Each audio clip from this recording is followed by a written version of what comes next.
My name's Ric Shreves. I'm with Mercy Corps. I'm the Special Projects Liaison, really focused on blockchain and distributed ledger technology and how that can advance our goal of providing a better world for all the beneficiaries that we work with in building stable, more resilient communities worldwide.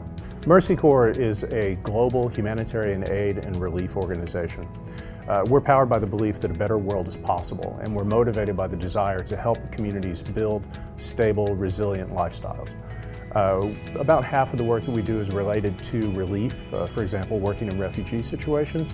The other half of our portfolio is largely focused on building resilience. We operate in over 40 countries and we employ more than 5,000 people.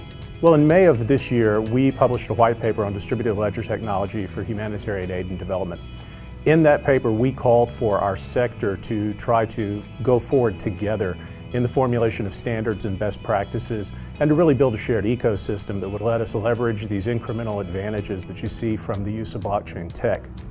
Consistent with that, we felt that joining something like the Hyperledger Consortium would be a way that we could advance that goal and we could network with like-minded organizations.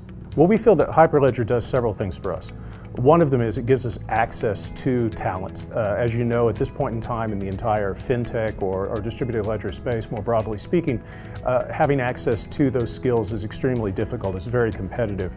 For someone like us who's always budget constrained, the ability to network with people who have deeper resources and specific subject matter expertise is really key for us.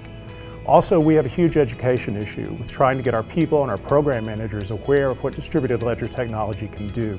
Hyperledger has been super helpful with that as well. We're particularly interested in the potential of distributed ledger technology to increase efficiencies and to also decrease the burdens that we face in terms of reporting, governance, and audits. So for us, there are a couple of different angles that we're looking at. On one side, we're looking at smart contracts and how those can reduce the incremental costs that often make some of the aid delivery that we do very expensive.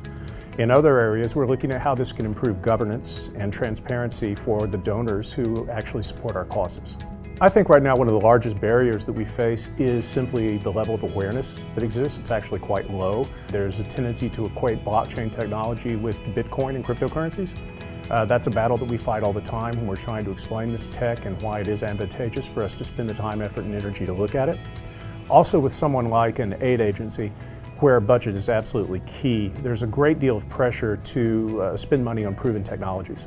As a result, anything that's viewed as greenfield or long-term project investments is a bit of a struggle. So selling the benefits of DLT and the Hyperledger platforms is extremely critical for us right now.